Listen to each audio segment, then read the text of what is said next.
সময়টা সম্ভবত 2017 সাল। দুজনকে খুঁজে পেয়েছেন আপনি? তার কোনো খবর? বাড়িটাতে সাংঘাতিক ভয়ঙ্কর একটা অতীত আছে। বাড়িটাতে এক রাতে একসঙ্গে পরিবারের 13 জন মানুষ আত্মহত্যা করেছে। সন্দেহজনক? হ্যাঁ, সেই সন্দেহের জট খুলতেই তো যাচ্ছি সেখানে।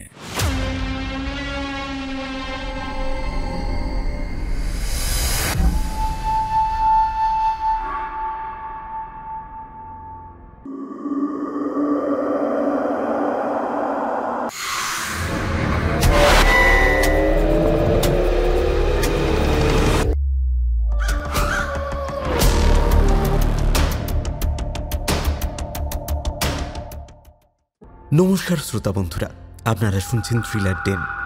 আমাদের আজকের নিবেদন লেখক বুদ্ধদেব হালদারের লেখা গল্প গাঙ্গুটিয়ার হানাবাড়ি। রহস্য দানা বেঁধেছে গাঙ্গুটিয়ার হানাবাড়িতে।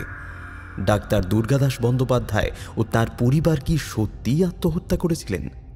সমাধানে নেমেছে সুদীপ্ত আর ইন্দ্রনীল। তারা কি পারবে হানাবাড়ির রহস্য উদ্ঘাটন করতে? লেখক বুদ্ধদেব হালদার ভূতের গল্প রচনা করার জন্য বহুল প্রশংসিত। শুকতারা ও নবকল্লোলের মতো প্রথম সারির পত্রিকায় তাঁর লেখা প্রকাশ পেয়েছে। এই গল্পটি তাঁর গাঙ্গুটিয়ার হানাবাড়ি নামক গল্প সংকলন থেকে গৃহীত। গল্প পাঠ ও প্রধান চরিত্র ইন্দ্রনীলের ভূমিকায় কৌশিক, অন্যান্য চরিত্রে মলয় ও কৌশিক। শুরু হচ্ছে আজকের গল্প লেখক বুদ্ধদেব হালদারের কলমে গাঙ্গুটিয়ার হানাবাড়ি।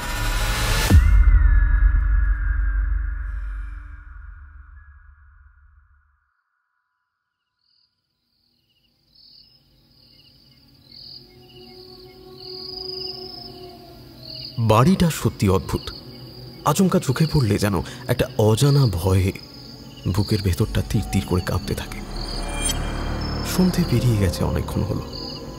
এই অন্ধকারে দূর থেকে অস্পষ্ট দেখা যাচ্ছে বাড়িটাকে।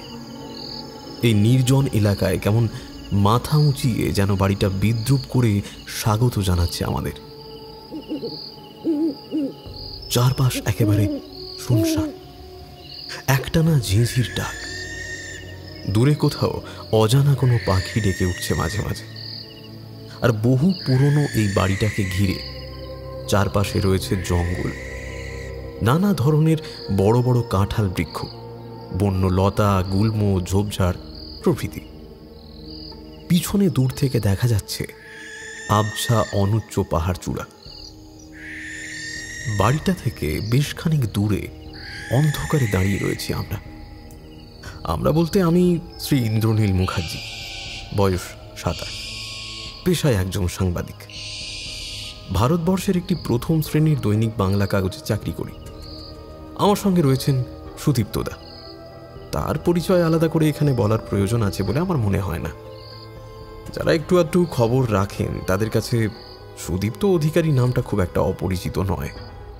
সম্পর্কে যদিও তিনি আমার মাস্তুতো দাদা, কিন্তু গোটা ভারতবর্ষ তাকে একজন বিখ্যাত প্যারানর্মাল ইনভেস্টিগেটর হিসেবে চেনে।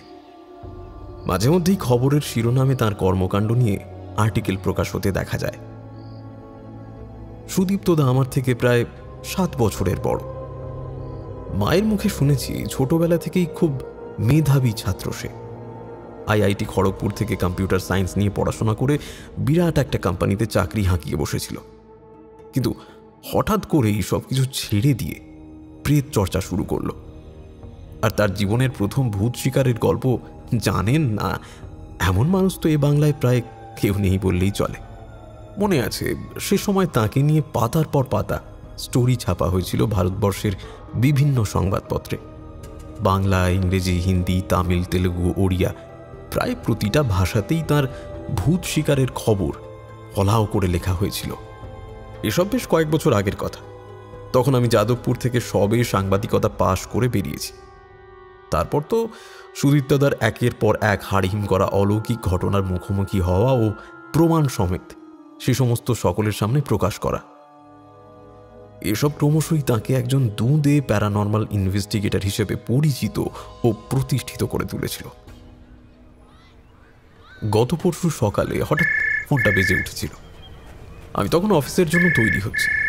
কল রিসিভ করতেই সুদীপ্ত তার ভারী কণ্ঠস্বর। আরে তোর দেখছি আজকাল কোনো পাত্তাই পাওয়া যায় না, ব্যাপারখানা কি রে? তুমি তো সারাদিন ভূত প্রেত নিয়ে ব্যস্ত থাকো, তাহলে যোগাযোগটা আর কার সাথে রাখবো বলো তো? শোনা, এখন হাতে সেরকম কোনো কাজ নেই। ভাবছি দুদিনের জন্য পুরুলিয়া বেড়াতে যাব, যাবি নাকি আমার সঙ্গে? আমি আগেই আন্দাজ করেছিলাম সুদীপ্তদা কোনো একটা মতলবেই ফোন করেছে। বিশেষ করে কোথাও ঘুরতে যাওয়ার প্রসঙ্গ উঠলেই সে তার দলে আমাকে কোনো না কোনোভাবে সঙ্গে টেনে নেবেই। অবশ্য তার সঙ্গ পাওয়া ভাগ্যের ব্যাপার বলেই আমি মনে করি। তাই 7-5 না ভেবেই বললাম, আরে তুমি বলবে আর আমি যাব না, তা কি হয়? তা অফিসে ছুটি নিতে তোর কোনো অসুবিধা হবে না তো? আরে না না, অসুবিধার কি আছে? বরং তোমার নামটা উল্লেখ করলেই তোফা ছুটি পাওয়ার সম্ভাবনা রয়েছে। হয়তো সম্পাদক বলে বসবেন, সঙ্গে করে একটা স্টোরি অবশ্যই এনো। ও আচ্ছা, মানে রথ দেখা ও কলা বেচা দুই করতে চাস? হ্যাঁ, তা তুমি বলতেই পারো। আচ্ছা বেশ, জানতাম তুই না করবি না, তাই আগে থেকেই টিকিটটা করিয়ে রেখেছি। বলো কি? আগে তা কবে যাচ্ছি? আর কে কে যাচ্ছি? যাচ্ছি 13ই নভেম্বর বুধবার, তুই আর আমি।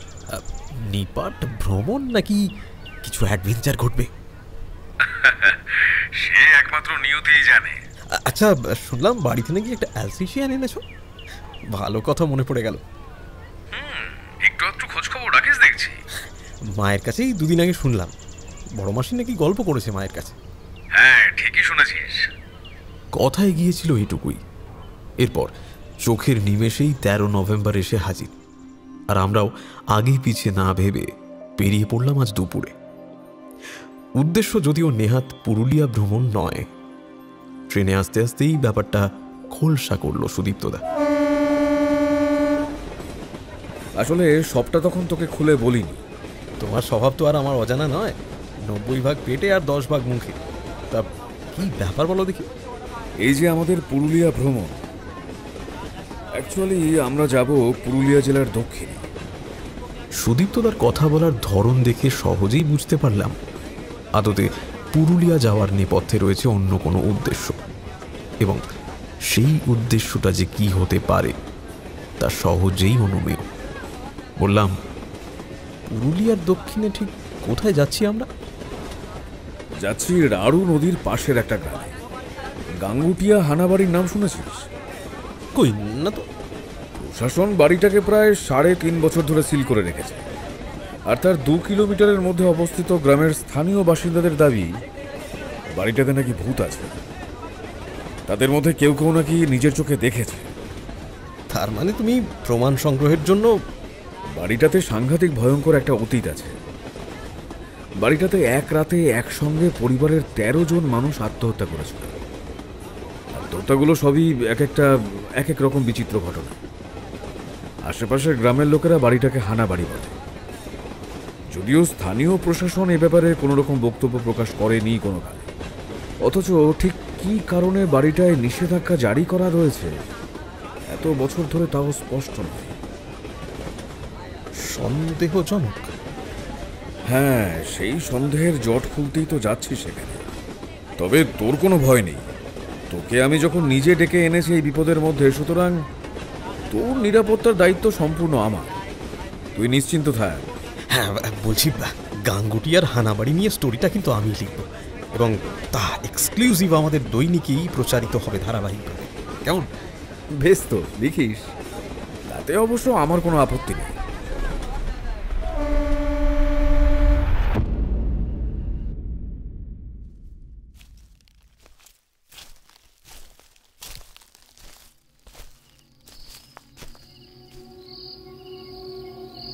বাড়িটা কয়েক যুগ আগের। ভিতরের অবস্থা মোটেও সন্তোষজনক নয়। নোনা ধরা দেওয়ালে ইট বালি খসে খসে পড়ছে। বাড়ির বারান্দায় বাঁশের চটা দিয়ে তৈরি এক ধরনের ঝাঁপের ব্যবস্থা রয়েছে। সম্ভবত রোদ বৃষ্টির সময়টাতে এই ঝাঁপ অন্দরমহলকে সুরক্ষা দেয়। তাই বলে বারান্দায় আলোর কমতি নেই কোথাও। মেঘে ঢাকা চাঁদের অস্পষ্ট আলো এসে পড়েছে ভিতরে। আলোর কমতি যাতে না হয়, কখনো সেসব কথা ভেবেই বোধহয় এমন করে বানানো হতো আগেকার এসব বাড়ি। বাড়ির নকশা ফোটানোর ক্ষেত্রে আলো ঢোকাকে অগ্রাধিকার দিতেন তখনকার বাড়ির কারিগররা। এ বাড়ির দুটো তলা মিলিয়ে মোট 7খানা প্রকাণ্ড ঘর। তবে এই পুরনো বাড়ির এক একটা ঘরের আয়তন এখনকার দিনের অত্যাধুনিক ফ্ল্যাটের 3-4টে ঘরের সমান তো হবেই। কিন্তু এখানে সমস্যা অন্য জায়গায়। প্রকাণ্ড এই বাড়িটাতে ইলেকট্রিসিটি নেই। সম্পূর্ণ বিদ্যুৎহীন অবস্থায় দীর্ঘকাল ধরে পরিত্যক্ত বাড়িটা পড়ে রয়েছে। অনেকক্ষণ হলো আমরা বাড়ির অভ্যন্তরে প্রবেশ করেছি। গ্রাম পেরিয়ে বহু ভিতরে নির্জন এই অনুচ্চ পাহাড় ও জঙ্গলে ঘেরা এলাকায় আমাদেরকে কেউ বাধা দেওয়ার নেই। এই ধাপধাড়া গোবিন্দপুরে এসে আমাদেরকে কেউ দেখারও নেই। বাড়ির মূল ফটক ভেঙে পড়ে আছে, ফলে প্রবেশ করতে অসুবিধা হয়নি। নিচের তলাতে পরপর 4টে ঘর, সামনেই টানা বারান্দা। উপরের দিকে চোখ যেতেই দেখি আগেকার সেই বৃহদাকার আলকাতরা মাখানো কড়িকাঠ। আমি চলেছি সুদীপ্ত তার পিছু পিছু। তার হাতে রয়েছে একটা বড় টর্চ লাইট। সেটা ঘুরিয়ে ঘুরিয়ে সে বাড়িটার প্রতিটা আনাজ কানাজ দেখে চলেছে নিজের মনে। তার হাবভাব দেখে মনে হচ্ছে সে এই বাড়ির প্রতিটা গলি ঘুঁজি সব চেনে। তাছাড়া সে যেন কিছু একটা খুঁজে চলেছে। অন্ধকারে ডুবে থাকা এই গোটা বাড়িটায় কেমন যেন একটা গা শিরশিরে ভাব রয়েছে। হাঁটার সময় লক্ষ্য করছি সুদীপ্তদা বিড়বিড় করে কিছু একটা বলছে আনমনে। এই বাড়ির মধ্যে এত কিছু ঘটনা, কিন্তু সেটা কোথায় থাকতে পারে? খুঁজে বের করতে হবে। তার গায়ে হাত রেখে জিজ্ঞেস করলাম, কিছু বলছো? সে তেমনই বিড়বিড় করতে করতে মাথা হেলায়। খানিকক্ষণ তার সঙ্গে গোটা বাড়িটার নিচের তলা যেন তন্ন তন্ন করে ঘুরে বেড়ালাম। বুঝে উঠতে পারলাম না সুদীপ্তদের মাথার ভিতর এখন ঠিক কি চলছে, কিন্তু ওর প্রতি আমার প্রবল বিশ্বাস। অতএব চুপচাপ ওকে অনুসরণ করা ছাড়া আমার আর অন্য কিছু করণীয় নেই এই মুহূর্তে। বেশ কিছুক্ষণ অন্ধকারে টর্চের আলোয় বাড়িটার এদিক সেদিক ঘুরে বেড়াবার পর হঠাৎ করে সুদীপ্তদা আমার দিকে ফিরে বলল, গোটা বাড়িটাই অশুভ শক্তিতে ডুবে আছে। এই বাড়ি খুবই বিপজ্জনক। এই বাড়ি ভেঙে ফেলা উচিত। অতীতের ভয়ানক অশুভ প্রভাব রয়েছে এই বাড়ির প্রতিটা কোণায়।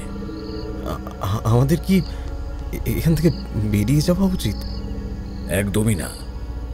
আরে আমি তো রয়েছি, তোর কোনো ভয় নেই। আমার সঙ্গে এদিকটায় আয়। এই বলে সে বাড়ির দক্ষিণের একটা ঘরের দিকে পা বাড়ালো। এক মুহূর্ত না ভেবে ভেজানো দরজাটা ঠেলে ঘরের ভিতরে ঢুকলো। ঘর না বলে এটাকে হল ঘর বলাই ভালো। আমরা এই হল ঘরে প্রবেশ করে কিছুক্ষণ চুপ করে দাঁড়িয়ে রইলাম। সুদীপ্তদা চারপাশটা একটু চোখ বুলিয়ে নিয়ে নিজের মনেই মাথা নাড়িয়ে বলল, এখানে ঠিক আছে। কাছেই একটা পালিশ করা সেগুন কাঠের বেশ বড় সড়ো টেবিল, সঙ্গে 8টা কাঠের চেয়ার। ব্যাগ থেকে একখানা বড় মোমবাতি বের করে সুদীপ্তদা টেবিলে রাখল। তারপর আমার দিকে তাকিয়ে বলল, মোমবাতিটা ধরা। আমি মোমবাতিটায় আগুন জ্বালিয়ে হলঘরের আশপাশটা চেয়ে লক্ষ্য করে দেখলাম আরও কিছু আসবাব রয়েছে এখানে। পুরনো একটা আলমারি, যার জানলার কাছে রাখা একটা বুককেস। যদিও ঝুল আর ধুলোয় ঘরের অধিকাংশ জায়গা জঞ্জালে ভরে আছে। সুদীপ্তদা তার পিঠ ব্যাগ থেকে একে একে থার্মোফ্লাক্স, চার্জার লাইট আর প্যারানর্মাল কিট বের করে টেবিলের উপরেই রাখল। তারপর ব্যাগ থেকে কাগজের চায়ের কাপ বের করে ফ্লাস্ক থেকে চা ঢালল।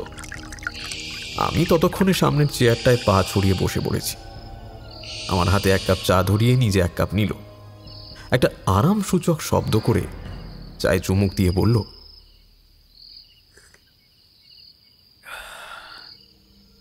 একটা পচা গন্ধ পাচ্ছিস? বাড়িটাতে ঢোকা অবধি একটা গা গুলোনো ব্যবসা গন্ধ আছেই।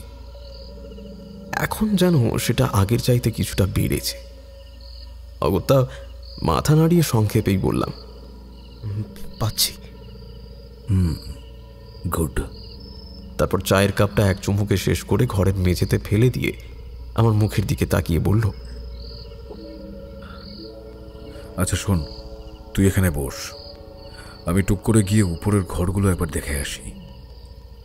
এই বাড়িতে ঢুকে অবধি বুকের ভেতরটা একটা অজানা ভয় অল্প হলেও কাজ করছিল, কিন্তু এখন সুদীপ্ততার কথা শুনে আমার ভয়টা সোজা হাঁটু থেকে মাথায় উঠে এলো। নাভির কাছটা যেন পাক খেয়ে গুলিয়ে উঠল ভয়ে। মাথা নাড়িয়ে বললাম, আমি আমি যাব তোমার সঙ্গে দোতলায়। তোমাকে একা যেতে হবে না। না না, তুই এখানেই থাক। ভয় লাগলে চার্জার লাইটটা জ্বালিয়ে নিয়ে বস। উপরে আমাকে একাই যেতে হবে। বেশ একটা গ্যাঁড়া কলে পড়া গেল বটে। মুখে কিছু না বলতে পেরে আমি চুপ করেই রইলাম। ফোনটা হাতে নিয়ে দেখলাম রাত্রি 11:45। সময়টা যেন হু হু করে পেরিয়ে যাচ্ছে। আমাকে একা ফেলে রেখে সুদীপ্তদা হলঘর থেকে বেরিয়ে গিয়ে দোতলায় ওঠার সিঁড়ি খুঁজতে গেল। কোনো কথা না বলে আমি চেয়ারে বসে সামনের বুক কেসটার দিকে তাকিয়ে রইলাম। মাথা ঘুরিয়ে হলঘরটার পিছনে তাকাতেও যেন কেমন ভয়ে গা ছমছম করছে আমার। বসে থাকতে থাকতে বেশ কিছুক্ষণ কেটে গেল।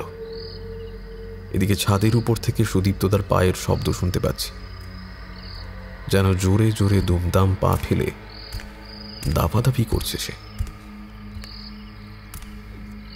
এতে কিছুটা হলেও এই একলা হল ঘরে আমার মধ্যে সামান্য সাহস সঞ্চার ঘটেছে। সে যে আমার থেকে খুব একটা দূরে নেই, এই বোধটুকুই মাথার মধ্যে অ্যাড্রোনিল ক্ষরণ হতে দিচ্ছে না। কতক্ষণ এভাবে কেটেছে ঠিক জানি না।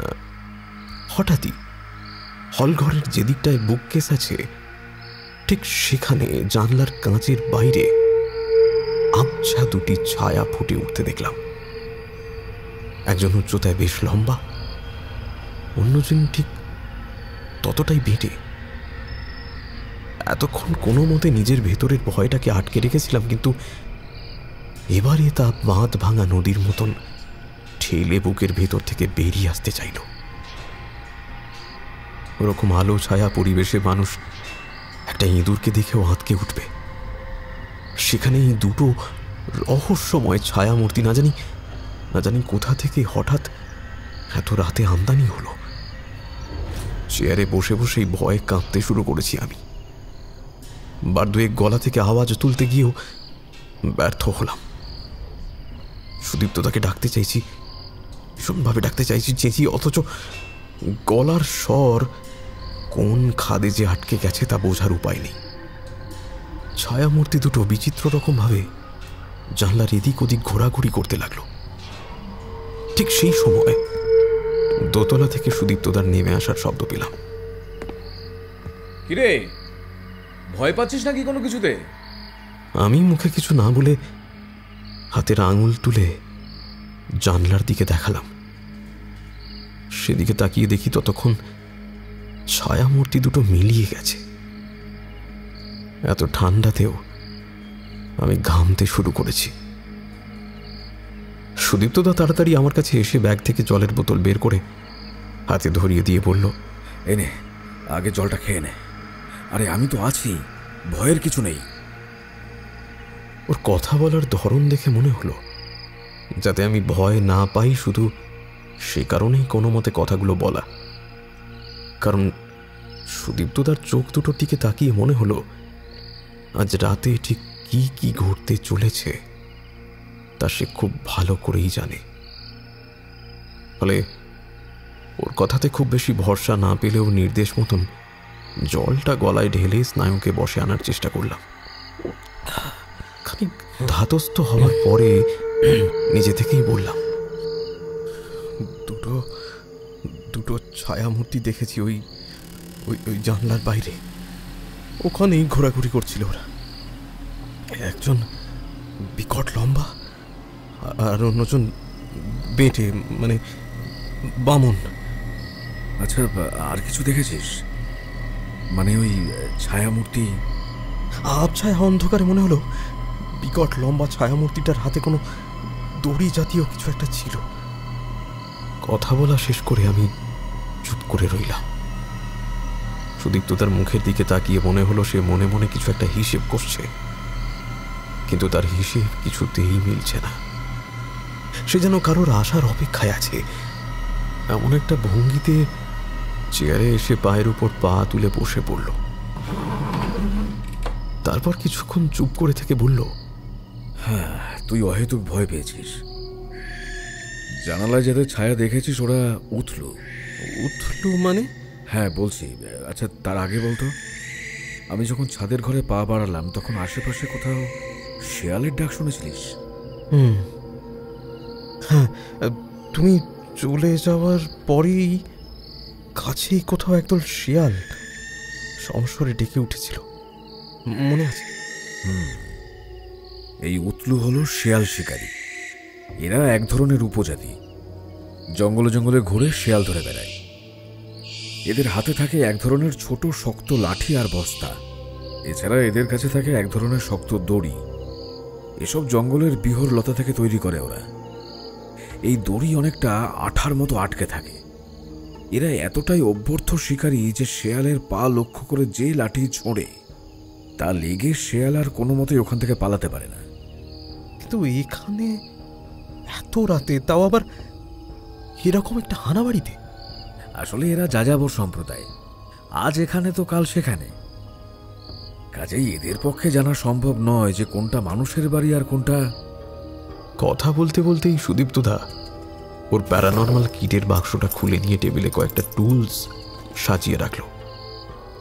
তারপর আমার মুখের দিকে তাকিয়ে বলল, এটা কি বলতো? এই দেখ, এটাকে ইভিপি বলে। এটা আসলে এক ধরনের অ্যানালগ অডিও রেকর্ডার। যে কোনো বিচ্ছিন্ন শব্দ খুব সহজেই এখানে ধরে রাখা যায়। আমি যন্ত্রখানা হাতে নিয়ে ভালো করে দেখলাম। সুদীপ্তদা ইলেকট্রনিক ভয়েস ফেনোমেনাটা নিয়ে অন করে টেবিলে রেখে দিল। এই যে ধর, আমি আর তুই নিজেদের মধ্যে কথাবার্তা বলছি। এখানে আমাদের কথাবার্তা বাদ দিয়ে এমন কোনো শব্দ যা আমরা কেউই শুনতে পাচ্ছি না এই মুহূর্তে, সেই সব খুব সহজেই এতে রেকর্ড হয়ে যাচ্ছে। আর পরে সেটা যখন প্লে করে শুনবি তখন অবাক হয়ে যাবি। আমাদের কথাবার্তা ছাড়াও আরো কত ধরনের বিচিত্র শব্দ বা উচ্চারণ এতে রেকর্ড হয়ে যাচ্ছে। তার কথা শুনে সামান্য মাথা নাড়লাম আমি। তারপর হাতের আঙুলগুলো মটকাতে লাগলাম। আরেকটা যন্ত্র বের করে আমার মুখের সামনে তুলে ধরে সুদীপ্তদা বলল, এই দেখ, এটাকে বলে ইএমএফ মিটার। কোনো নেগেটিভ এনার্জি যদি আমাদের আশেপাশে কোথাও থাকে তাহলে সেখানে একটা ইলেকট্রোম্যাগনেটিক ফিল্ড তৈরি হয়। ইএমএফ মিটারের রিডিং এই ইলেকট্রোম্যাগনেটিক ফিল্ডে অস্বাভাবিক রকম ওঠানামা করবে। এই দেখ, আমি এটাকে অন করলাম। এই দেখ, রিডিং দেখাচ্ছে 0.3, মানে নর্মাল। মুখের কথা তার মুখেই রয়ে গেল। আমরা দুজনেই হঠাৎ হাঁ করে ইএমএফ মিটারটার দিকে তাকিয়ে রইলাম। হঠাৎ হঠাৎ শুরু হলো এসব। যন্ত্রটার সমস্ত আলো ফ্ল্যাকচুয়েট করছে। আমি সুদীপ্তদার মুখের দিকে তাকিয়ে দেখলাম সে হঠাৎ করে কেমন যেন সিরিয়াস হয়ে গিয়ে এদিক ওদিক তাকাচ্ছে।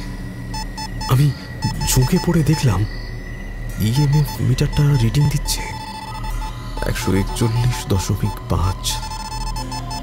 আমার বুকের ভেতরটা কেমন ডুব ডুব করতে শুরু করেছে। এই শীতের রাতেও আমার কপালে বিন্দু বিন্দু ঘাম। কাঁপা কাঁপা গলায় সুদীপ্তদাকে জিজ্ঞেস করলাম, মেশিনটা কি খারাপ? মোবাইলগুলোর সুইচ অফ করতো, কুইক। আমরা দুজনেই নিজেদের ফোনগুলো পাওয়ার অফ করে দেওয়ার পরেও দেখলাম একই রকম রিডিং দিচ্ছে মেশিনটা। সুদীপ্তদার চোখ মুখগুলো কেমন কঠিন হয়ে উঠেছে। সে বিড়বিড় করে বলল, কিছু একটা ডিস্টারবেন্স তো রয়েছে এখানে। আমি এদিক ওদিক তাকিয়ে দেখলাম কোথাও কিচ্ছু নেই। আর ঠিক সেই সময় এই ঘরের দরজায় বাইরে থেকে কড়া নাড়ার শব্দ পেলাম। মনে আছে, দোতলা থেকে নিচে নেমে এই ঘরে ঢোকার সময়ই সুদীপ্তদা দরজায় ছিটকিনি তুলে দিয়েছিল। তাহলে এত রাতে বাইরে থেকে কড়া নাড়ছে কে? আমি সুদীপ্তদার মুখের দিকে তাকিয়ে দেখলাম সে এক মনে কিছু একটা ভাবছে। ঠিক যেন কঠিন কোনো অঙ্ক মিলে গেলে যেমন অদ্ভুত একটা প্রচ্ছন্ন অহংকার তৈরি হয় চোখে মুখে, এ অনেকটা সেই রকম। সুদীপ্তদা ইশারায় আমাকে চেয়ার ছেড়ে ঘরের এক কোণে দাঁড়াতে বলে এগিয়ে গেল দরজার দিকে। কথা মতো চেয়ার ছেড়ে ঘরের এক কোণে এসে দাঁড়ালাম আমি। দেখলাম দরজা খুলে দিতেই ধীর স্থির ভাবে একজন মাঝবয়সী মানুষ হেলতে দুলতে ঘরে প্রবেশ করল। ইতিমধ্যে টেবিলে রাখা মোমবাতিটাও দেহ রেখেছে। কিভাবে যে ওটা আপনা আপনি দুপ করে নিভে গেল কিছুই বুঝে উঠতে পারলাম না। সুদীপ্ত তার দরজাটা ভেজিয়ে রেখে টেবিল থেকে এক হাত দূরে দাঁড়িয়ে রয়েছে দেখলাম। প্রায় অন্ধকারে বাইরে থেকে ঘষা কাঁচের উপর যেটুকু চাঁদের অস্পষ্ট আলো এসে পড়েছে তাতে আগন্তুকের আগা পাশতলা কিছুই ভালো করে বোঝবার উপায় নেই। কেবল বুঝতে পারছি আবছা আধারে একটা মোটা সোটা মানুষ আমাদের সামনে বসে রয়েছে। লোকটা এবার খসখসে গলায় কিন্তু খুব মৃদু স্বরে বলল, তোজোকে খুঁজে পেয়েছেন আপনি? তার কোনো খবর? হ্যাঁ, পেয়েছি। কোথায় কোথায়? বলবো, তবে তার আগে সবটা শুনতে চাই। সেদিন রাতে ঠিক কি কি ঘটেছিল এই বাড়িতে?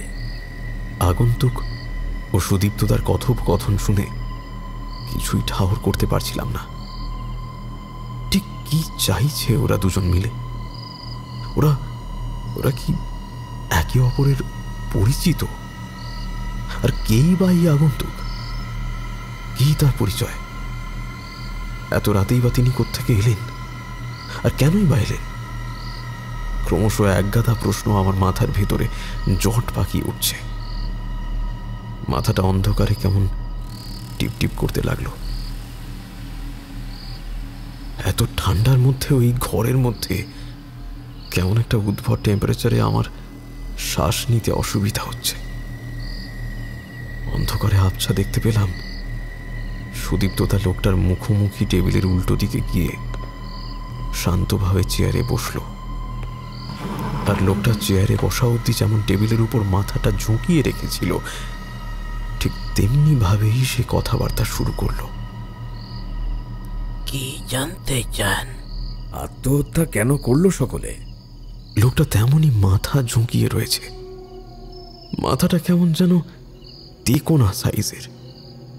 দেখে মনে হবে যেন মমি থেকে উঠে আসা কোনো প্রাচীন ফারাও। আমি দূরে এক কোণে দাঁড়িয়ে ওদের হাবভাব লক্ষ্য করছি। ব্যাপারটা যেন কেমন একটা সন্দেহজনক ঠেকছে আমার কাছে। বিশেষ করে সুদীপ্তদার চালচলন কেমন যেন স্ক্রিপ্টেড মনে হচ্ছে। যেন আগে থেকেই সে জানতো এই লোকটা আসবে।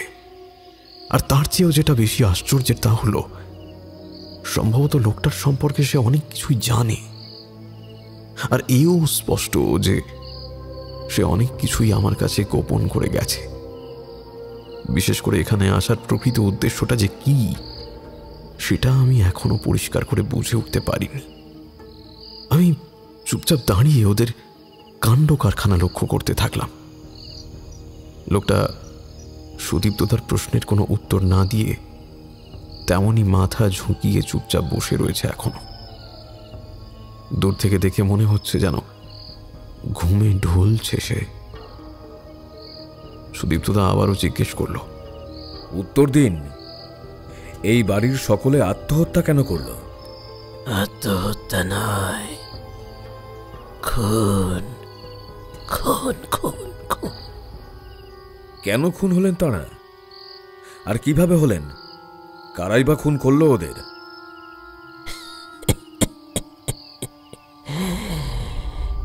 দুর্গাদাস বন্দ্যোপাধ্যায় একজন অর্থোপেডিক সার্জন।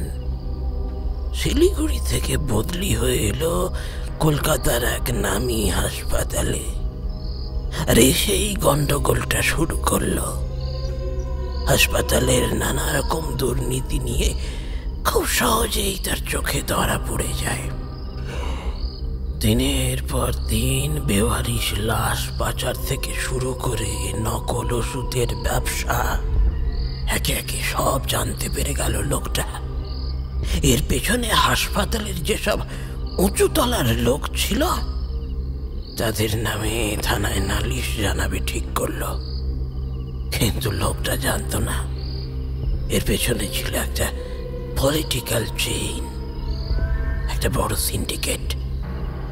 থানায় লিখিত অভিযোগ যেতেই সেই রাঘব বোয়ালদের টার্গেট হয়ে গেল ডাক্তার। প্রথম হুমকি দেওয়া হলো, তাতে কাজ হলো না। অন্যদিকে থানার বড় বাবুও যে রাঘব বোয়ালদের এক গেলাসের পাত্তর তা তো আর সে জানতো না। নিজের ভাগ্যদোষেই ডাক্তারের জীবনে চরম বিপদ নেমে এলো। বেশ কয়েকবার খুনের চেষ্টা করা হলো তাকে।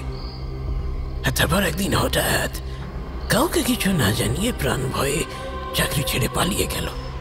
কিন্তু কোথায় গেল তা কেউ বুঝে উঠতে পারল না। তার পিছনে তখন গুন্ডা লেলিয়ে দিয়েছে সিন্ডিকেট। তার কারণও ছিল প্রচুর। অপরাধ প্রমাণের যতগুলো ফাইল চুরি করে ডাক্তার নিজের কাছে রেখেছিল, বোকামি করে তার বেশিরভাগটাই পুলিশের হাতে তুলে দিয়েছিল। পুলিশও ডান হাতে সেসব ফাইল নিয়ে বাঁ হাতে রাঘব বোয়ালদের কাছেই আবার পাঠিয়ে দিল।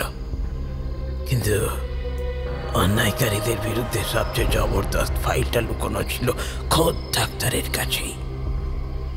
ভেবেছিল প্রশাসনের মেইন মাথার সাথে দেখা করে সবটা জানাবে, কিন্তু সেখানেও যে আদতে একজন মুখোশধারী বসে রয়েছে তাহা বোধহয় ডাক্তার স্বপ্নেও ভাবতে পারেনি। কলকাতা ছেড়ে সে কোথায় লুকিয়েছিল প্রথমে তার হদিশ কেউই পায়নি। এর কয়েক মাস পরে গোপন খবর আসে, পরিবার নিয়ে ডাক্তার পুরুলিয়ার অজানা একটা গ্রামে এসে উঠেছে। খবর পাওয়া মাত্র সেই সময় রুলিং পার্টির এক নেতা রাতারাতি ছক কষে ফেলে, একে যে করেই হোক হটাতে হবে। শুধু একে নয়, ওর গোটা পরিবারকেই একেবারে শেষ করে ফেলতে হবে। আর সেই ছক মাফিক ডাক্তারবাবুর গোটা পরিবারকে এক রাতের মধ্যেই চিরদিনের জন্য গায়েব করে দেওয়া হলো। ঠিক বললাম তো? লোকটা টেবিলের জমাট অন্ধকারে আরো কিছুটা ঝুঁকে পড়ল যেন। তারপর মিনমিন করে বলতে লাগলো, সেই দিন ছিল শনিবার, অমাবস্যার রাত। নিখোঁজ অন্ধকারে গাঙ্গুটিয়া ডুবে গেছে। ডাক্তার ভেবেছিল কেউ কোনোদিন তার নাগাল পাবে না, কিন্তু সেই নেতা মন্ত্রীর ৩-৪ জন খুনের সাকরেদ আচমকাই একদিন পৌঁছে গেল গাঙ্গুটিয়ার এই বাড়িতে। ওদের উদ্দেশ্য ছিল একটাই, ডাক্তারবাবুর গোটা পরিবারকে শুইয়ে দিয়ে ফাইল হাতিয়ে নেওয়া। আর ঠিক প্ল্যান মাফিক সেই কাজটাই করলো তারা। সময়টা সম্ভবত 2017 সাল, তাই না? লোকটা ধীরে ধীরে উপর নিচে দুবার মাথা নাড়ালো। তারপর কি হলো? হঠাৎ করে লোকটা ডান হাতটা মাথার উপর দিকে তুলে ধরল, ধীর স্বরে বলল, ছাদের উপরের ঘরে প্রথমে ডাক্তারবাবুকে নিয়ে গিয়ে জবাই করা হয়, তারপর তার ভাইকেও একইভাবে জবাই করা হয়। লোকটার কথা বলা শেষ হওয়া মাত্রই ছাদের কড়ি বর্গা বেয়ে টক টক করে রক্ত গড়াতে লাগলো টেবিলে। আমার স্নায়ু এমনিতেই প্রবল উত্তেজিত হয়ে উঠেছিল। এবারে আর সামলাতে পারলাম না। মাথা টাল খেয়ে কাছের দেওয়ালটায় হেলে পড়লাম। সুদীপ্ত তার নির্বিকার ভাবে বসে কথা শুনছে লোকটার। তবে কি আমি হ্যালুসিনেশনে ভুল দেখছি নাকি? লোকটার মিনমিনে গলা পাওয়া গেল আবার। ডাক্তারের ছোট ছোট 3 ছেলে মেয়ে আর তার ভাইয়ের 2 ছেলে মেয়ে, সকলকে দোতলার 3 নম্বর ঘরটায় ভরে ওদের গায়ে আগুন লাগানো হয়েছিল। তাদের সঙ্গে ওদের বাড়ির চাকরটাও ছিল। আর ডাক্তারবাবু ও তার ভাইয়ের স্ত্রী, বৃদ্ধ বাবা মা, এদের কি হলো? বুড়ো বাবা মাকে গলা টিপে খুন করে গলায় ফাঁস দিয়ে দড়িতে ঝুলিয়ে দেওয়া হলো। কিন্তু অমন ডবকা 2টো বউ শিবটা লক লক করে উঠল 4 জনের। এই যে যেখানে আমরা বসে রয়েছি তার পাশেই রয়েছে আর একটা ঘর, সেখানে 2 বউকে একে একে পালা করে ছিঁড়ে খেয়েছিল 4 জন। স্বাদ মিটে যাওয়ার পরে 2 মাগির গলা কেটে বাড়ির পিছনেরই দাঁড়ায় ফেলে দেওয়া হয়েছিল। কিন্তু বাড়ি তন্ন তন্ন করে খুঁজেও ডাক্তারের কাছে লুকিয়ে রাখা সেই ফাইল কেউ খুঁজে পায়নি শেষ পর্যন্ত। ভোর রাতে কাজ শেষ করে ওই 4 জন বাড়ি থেকে বেরিয়ে এলো, আর তখনই ঘটল বিপদ। কিসের বিপদ? ডাক্তারের পোষা একটা জার্মান শেফার্ড ছিল। শালা কুত্তা না বাঘের বাচ্চা কিছুই বোঝা যায়নি। বাড়ির বারান্দায় শিকল দিয়ে বাঁধা ছিল। সে যে আচমকাই শিকল ছিঁড়ে 4 জনের উপর লাফিয়ে পড়বে তা কেউই আন্দাজ করতে পারেনি। 4 জনের টুটি চেপে ধরেই কামড়ে কেটে 8 ঘন্টার প্রবল ধস্তাধস্তিতে মেরে ফেলল সকলকে। তবে ওই 4 জনের মধ্যে রফিকুল ছিল দলের মাথা। তাকে দাঁত দিয়ে কেটে কুটোকুটি করেছিল কুত্তাটা। পিঠে কামড়ে একটা বড় গর্ত করে দিয়েছিল। মুখের মাংস খাবলে তুলে নিয়েছিল। আর এই পুরো ব্যাপারটাকেই রাতারাতি চাপা দিল তোমাদের নির্দেশদাতা নেতা মন্ত্রী, তাই না রফিকুল? কি ঠিক বলছি তো আমি? আমার মাথায় যেন বাজ পড়ল। সুদীপ্তদা লোকটাকে রফিকুল নামে ডাকছে কেন? আমি কিছু বুঝে ওঠার আগেই সুদীপ্তদার গলার ভারী শব্দ শুনলাম। খুনি রফিকুল ইসলাম ও তার দলবল ডাক্তারবাবুর গোটা পরিবারকে রাতারাতি সাফ করে দিল। কিন্তু অন্যায়ের বিচার তো ভগবান কখনো কখনো সঙ্গে সঙ্গেই করে ফেলেন। এক্ষেত্রেও তাই ঘটেছিল। ডাক্তারবাবুর আদরের প্রকাণ্ডকার সেই জার্মান শেফার্ড, যাকে বাড়ির সকলে তোজো বলে ডাকত, সে আপনাদের সকলকে ছিঁড়ে খেয়ে প্রভু হত্যার প্রতিশোধ নিল।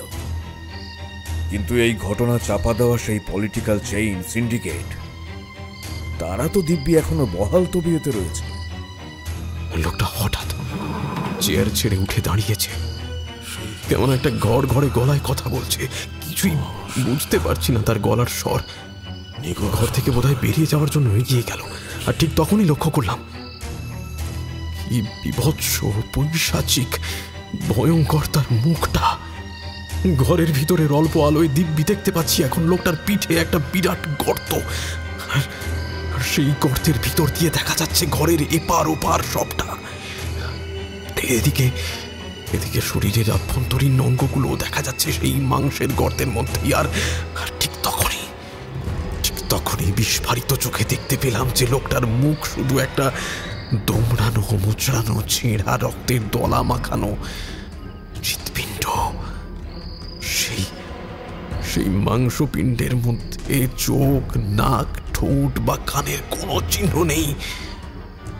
কে এই লোকটা? তবে কি এই দৃশ্য দেখে হঠাৎ করে গলা থেকে বমি ঠেলে উঠল আমার। প্রচন্ড গা গুলিয়ে উঠল।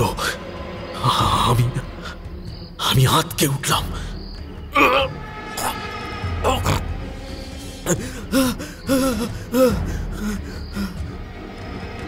আর তখনই যেন আমার চোখ দুটো অন্ধকার হয়ে গেল।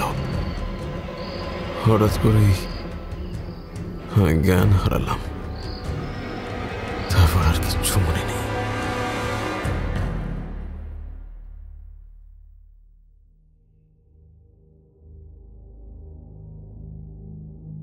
বাড়ি ফিরে এসে প্রায় 1 মাস একটা ট্রমার মধ্যে ছিলাম। শুধু মনে হতো একটা লম্বা ঘুমের মধ্যে খুব ভয়ঙ্কর কোনো দুঃস্বপ্ন দেখেছি। ভালো করে খাওয়া হতো না, ঘুম হতো না, সারাক্ষণ একটা আতঙ্কের মধ্যে কাটত। সুস্থ হয়ে ওঠার পরে সুদীপ্তদা জানিয়েছিল এই কেসটা নিয়ে সে দীর্ঘদিন ধরে লুকিয়ে চুরিয়ে স্টাডি করছিল। 8-9 মাস আগেই নাকি সে গাঙ্গুটিয়ায় ফিল্ড সার্ভে করে গিয়েছিল। পুরুলিয়া জেলায় ঘুরতে গিয়ে স্থানীয় এক চায়ের দোকানে প্রথম সে গাঙ্গুটিয়ার ওই বাড়িটা সম্পর্কে জানতে পারে। তখনই কেমন যেন একটা সন্দেহ জন্মেছিল তার। ক্রমশ এই বাড়িটা যেন হাতছানি দিয়ে তাকে বারবার ডেকে এনেছে সেখানে। কলকাতা থেকে মাঝে মধ্যেই যাতায়াত শুরু করে সে। জায়গাটা ভিজিট করে ধীরে ধীরে তার ব্যাকগ্রাউন্ড হিস্ট্রি জোগাড় করতে থাকে। কিন্তু এসব সে খুব সাবধানে করত, এতটাই সতর্কতার সঙ্গে যে যাতে প্রশাসনের কোনো গুপ্তচর এসব কর্মকাণ্ডের নাগাল না পায়। এই হানাবাড়ির আশেপাশের গ্রামগঞ্জগুলোতে ভিজিট করে ছদ্ম পরিচয়ে ক্রমশ অনেক তথ্য জোগাড় করে ফেলতে পেরেছিল। এরপর নিজেই সেসব অ্যানালিসিস করে প্যারানর্মাল হান্টিং শুরু করে সে ওই পরিত্যক্ত বাড়িতে। সে তার টেকনিক ইউজ করে সকলের অগোচরে রাতের পর রাত কাটাতে থাকে ওই বাড়িতে। মৃত আত্মাদের সঙ্গে সংযোগ স্থাপনের মাধ্যমে একটার পর একটা হিসেব মেলাতে চেষ্টা করে সে। এই সময় একদিন একটা মিরাকেল ঘটে যায়। ডাক্তারবাবুর প্রিয় কুকুর তোজো হঠাৎ একদিন রাত্রে ওই বাড়িতে ফিরে আসে। সুদীপ্তদা সেদিন সেখানে প্যারানর্মাল অ্যাক্টিভিটি করছিল। হয়তো কোনো অলৌকিক শক্তির জন্যই এই অসম্ভব ঘটনাটি ঘটেছিল। প্রভু হত্যার প্রতিশোধ নিয়ে সেই কুকুর যে পালিয়ে গিয়েছিল, তারপর তো সেখানে আর কোনো খোঁজই পাওয়া যায়নি তার। অথচ সুদীপ্তদা যখন আসল সত্যটা সকলের সামনে আনার জন্য গোপনে এক নাগাড়ে চেষ্টা করে যাচ্ছিল, ঠিক তখনই তোজো হঠাৎ করে ফিরে এলো। আর তখন থেকেই সে সুদীপ্তদার সঙ্গে রয়েছে। এছাড়াও এই ইনভেস্টিগেশনে সুদীপ্তদাকে গোপনে সাহায্য করেছিলেন রাজ্য পুলিশের প্রাক্তন অতিরিক্ত পুলিশ সুপার। তিনি তার পূর্ব পরিচিত। এই কেসের জন্য সম্পূর্ণ গোপনে নানা রকম খুঁটিনাটি তথ্য জোগাড় করে দিয়ে তিনি অনেক হেল্প করেছিলেন সুদীপ্তদাকে। এসব কথা আমাকে খুব সিক্রেট রাখার অনুরোধ জানিয়েছিল সুদীপ্তদা। তার কথা মতো কখনো ডিসক্লোজ করিনি। গাঙ্গুটিয়া হানাবাড়ির যে গুপ্ত রহস্যের পর্দা সুদীপ্তদা গোটা জনগণের সামনে ফাঁস করে দিয়েছিল, তাতে রীতিমতো হতবাক হয়ে গিয়েছিল গোটা রাজ্যবাসী। নড়ে চড়ে বসেছিল কেন্দ্রীয় প্রশাসনও। রাজ্যের একটা গোটা পলিটিক্যাল সিন্ডিকেটের পাকা মাথাগুলো কাঠগড়ায় উঠেছিল। রাজ্যের প্রত্যেকটা খবরের কাগজে প্রথম পাতাতেই সেই খবর ছাপা হচ্ছিল প্রতিদিন। আর ছিল ইলেকট্রিক মিডিয়ার চেঁচামেচি। দিকে দিকে বিভিন্ন সংগঠন ও বিরোধী দলের সভা, আন্দোলন, জনপ্রতিরোধ ও গণ আন্দোলন। একটার পর একটা দুর্নীতি ফাঁসের প্রমাণ সহ অভিযুক্তদের চিহ্নিত করা হয়েছিল এই ঘটনায়। রুলিং পার্টির এত বড় একটা গোপন হত্যা ও ষড়যন্ত্র চাপা দেওয়ার চেষ্টা শেষ পর্যন্ত কয়েক বছর পর হলেও ব্যর্থ হল। সত্য কখনো চাপা থাকে না, সত্য একদিন ঠিকই প্রকাশ পায়। রাজ্যের ক্ষমতাসীন দলের এরকম চরম দুর্নীতি ও তা জানতে পেরে যাওয়া একজন সৎ ও আদর্শবাদী ডাক্তারের গোটা পরিবারকে এমন নৃশংস হত্যা এবং তা ধামা চাপা দেওয়ার চেষ্টা কিছুই আর শেষ পর্যন্ত আড়াল রইল না। ডাক্তারবাবুর পরিবারকে যারা খুন করেছিল তাদের প্রত্যেককে তোজো নিজের হাতেই শাস্তি দিয়েছে ইতিপূর্বে। কিন্তু ওরা ছিল সিন্ডিকেটের পোষা গুন্ডা। আসল মাথাগুলোকে যতক্ষণ না ধরা যাবে ততক্ষণ প্রকৃত বিচার পাবে না ডাক্তারবাবু ও তার মৃত পরিবার। সুদীপ্তদা আপ্রাণ চেষ্টা করে সেই কাজটাই করেছিল। সত্য উন্মোচন করে গাঙ্গুটিয়ার হানাবাড়িকে ক্লিনজিং করেছিল সে।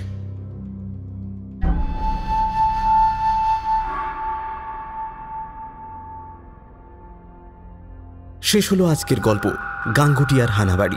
গল্পটি ভালো লাগলে অনুরোধ করব চ্যানেলটি সাবস্ক্রাইব করে আমাদের সাথে থাকার জন্য। কেমন লাগলো আমাদের আজকের গল্প? আপনার সুচিন্তিত মতামত ও পরামর্শ জানান কমেন্ট বক্সে। পরবর্তী গল্পের আপডেট পেতে আমাদের ফলো করুন ফেসবুক ও ইনস্টাগ্রামে। আজ আসি, আবার দেখা হবে পরের সপ্তাহে। ভয় থাকুক গল্পেই, চিত্ত হোক ভয় শূন্য।